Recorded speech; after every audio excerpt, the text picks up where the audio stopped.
नमस्कार दोस्तों, देश के गृह मंत्री अमित शाह को लेकर इस वक्त बड़ी खबर सामने आई है। क्या अमित शाह लापता हो गए हैं? दिल्ली में देश के गृह मंत्री अमित शाह के लापता होने की शिकायत दर्ज कराई गई है। क्या पूरा मामला आपको डिटेल से जानकारी देंगे। वहीं इसी के साथ ही एक और बड़ी खबर निकलकर सामने आई है। आपको बता दें, बंगाल में भारतीय जनता पार्टी के जीते हुए 2 विधायकों ने इस्तीफा दे दिया है। क्यों इन 2 विधायकों ने इस्तीफा दिया है, पूरे खबर से आपको रूबरू कराएंगे। वहीं आपको बता दें, कालाबाजारी मामले में भारतीय जनता पार्टी का नेता गिरफ्तार किया गया है। 2250 का ऑक्सी फ्लो मीटर को 4000 रुपए में भारतीय जनता पार्टी नेता लोगों को बेचकर उसकी मजबूरी का फायदा उठा रहा था, जिसके बाद पुलिस ने उसे गिरफ्तार कर लिया है। जी दोस्तों, एक एक कर सभी खबरों के बारे में डिटेल से जानेंगे। आगे बढ़ने से पहले वीडियो पर अपना एक लाइक जरूर दे दें। चैनल को सब्सक्राइब करने के साथ ही घंटी को बजाना बिल्कुल ना भूलें। जहाँ दोस्तों आपको बता दें, देश भर में लोग कोरोना के बढ़ते मामलों से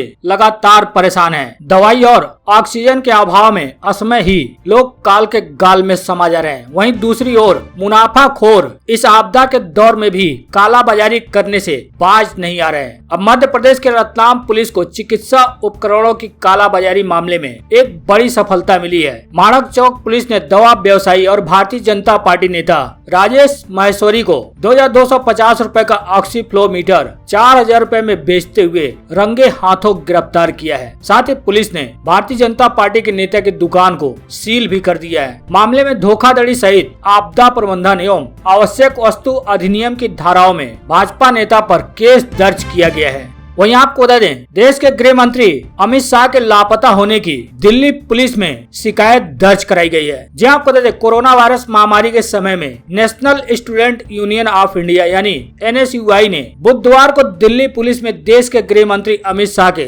लापता होने की शिकायत दर्ज कराई है। NSUI के राष्ट्रीय महासचिव नागेश करियप्पा ने अमित अनिल चंद शाह के लापता हो जाने की शिकायत दर्ज कराते हुए कहा कि जब देश घातक महामारी से पीड़ित है और देश के नागरिक संकट में है, ऐसे में राजनेताओं का यह कर्तव्य है कि वे भारत सरकार या भाजपा सरकार के प्रति ही नहीं बल्कि पूरे देश के प्रति जवाबदेह हो। NSUI के राष्ट्रीय सचिव एवं मीडिया प्रभारी लोकेश चुंग ने कहा कि 2013 तक राजनेता नागरिकों के प्रति जिम्मेदार थे, लेकिन उसके बाद भारतीय जनता पार्टी सरकार के सत्ता में आने से माहौल पूरी तरह से बदल गया है। अब देश में कुछ भी हो जाए उसकी जिम्मेदारी कोई भी नहीं लेता।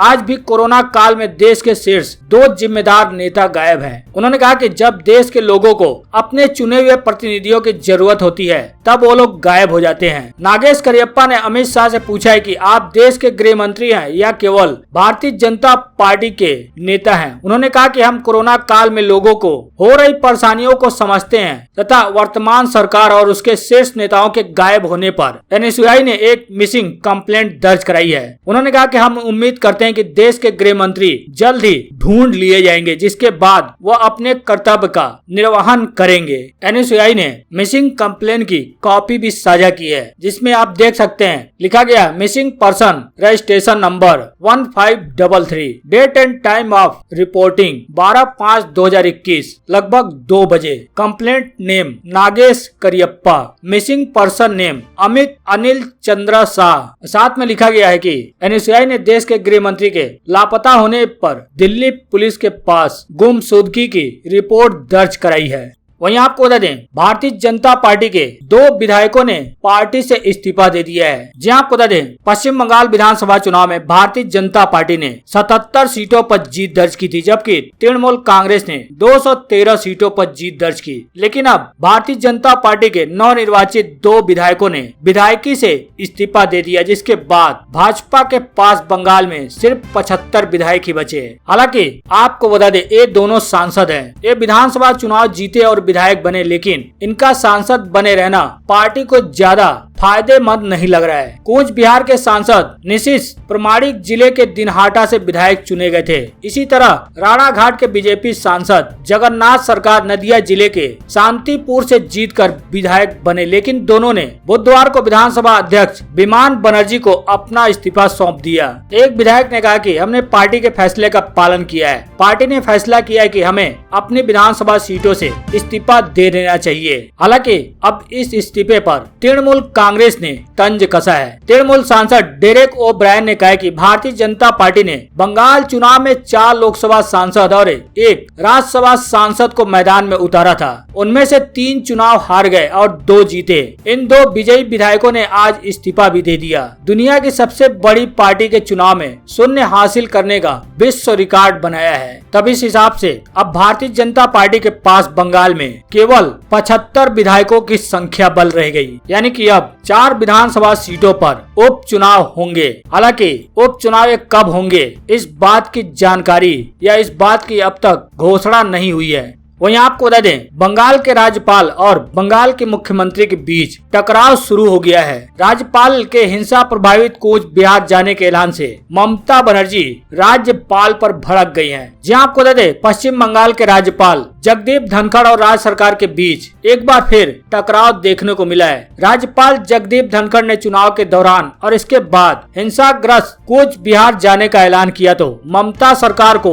यह नागवार गुजरा। मुख्यमंत्री ममता बनर्जी ने राज्यपाल के दौरे को नियमों और प्रोटोकॉल के खिलाफ बताया तो धनखड़ ने आपत्तियों को दरकिनार करते हुए वह अपना काम कर रहे हैं। कूच बिहार में 10 अप्रैल को मतदान के बीच सीआईएसएफ की गोलीबारी में 4 ग्रामीण मारे गए थे। बंगाल पुलिस इस घटना की जांच कर रही है। उसी दिन शीतलकुची में एक नौजवान की भी हत्या कर दी गई थी। धनखड़ ने ऐलान किया कि वह बीएसएफ के हेलीकॉप्टर से कूच बिहार जाएंगे और शीतलकुची सहित 4 विधानसभा क्षेत्रों में स्थानीय लोगों से मुलाकात करेंगे। अपने दौरे का ब्यौरा सार्वजनिक करते हुए बुधवार को राज्यपाल ऑफिस की ओर से ट्वीट किया गया कि पश्चिम बंगाल के गवर्नर 13 मई को बीएसएफ के हेलीकॉप्टर से कूच बिहार जाएंगे और चुनाव बाद हुई हिंसा के प्रभावित क्षेत्रों में लोगों से मुलाकात करेंगे। ममता बनर्जी को टैग करते हुए लिखा गया कि राज्यपाल माता भंगा, शीतलकुची, सिताई और दिनहाटा जाएंगे। राज्यपाल सीबी सर्किट हाउस में लोगों और मीडिया से भी मिलेंगे। हालांकि राज्यपाल के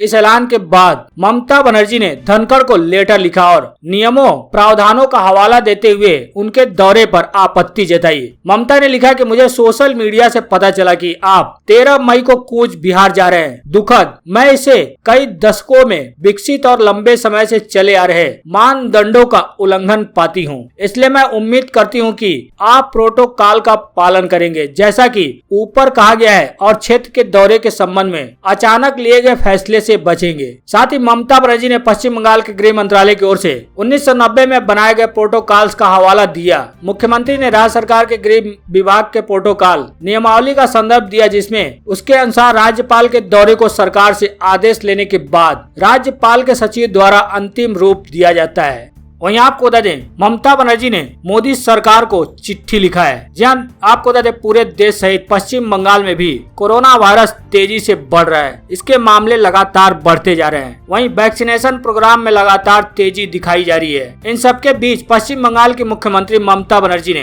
वैक्सीन की आपूर्ति और उत्पाद क्षमता बढ़ाने को लेकर पीएम नरेंद्र मोदी को चिट्ठी लिखी है। चिट्ठी में ममता बनर्जी ने वैक्सीन की जरूरत को अहम बताते हुए इसकी उत्पादन क्षमता बढ़ाने के लिए जमीन और मैन्युफैक्चरिंग यूनिट मुहैया करने की पेशकश की है। ममता बनर्जी ने पत्र में कहा है कि वैक्सीन की कोरोना महामारी का वास्तविक एंटीडोट है। इसकी बड़े पैमाने पर लोगों की जरूरत है, जबकि देश में वैक्सीन का उत्पादन बेहद अपर्याप्त है, यानी कम है और महत्वहीन है। उन्होंने कहा कि पश्चिम बंगाल में लगभग 10 करोड़ लोगों और देश में 140 करोड़ लोगों को टीकाकरण की आवश्यकता है, लेकिन केवल कुछ प्रतिशत आबादी को ही वैक्सीनेट किया गया है। ममता बनर्जी ने कहा कि विश्व स्तर पर कई निर्माता हैं और पीएम से वैज्ञानिकों और विशेषज्ञों की मदद से प्रतिष्ठित और प्रमाणित निर्माताओं की पहचान करने की गुजारिश की है। उन्होंने कहा कि हमारे लिए इस देश में दुनिया के विभिन्न हिस्सों से वैक्सीन का तेजी से आयात करना संभव है। उन्होंने प्रधानमंत्री मोदी से आग्रह किया कि बिना किसी और देरी के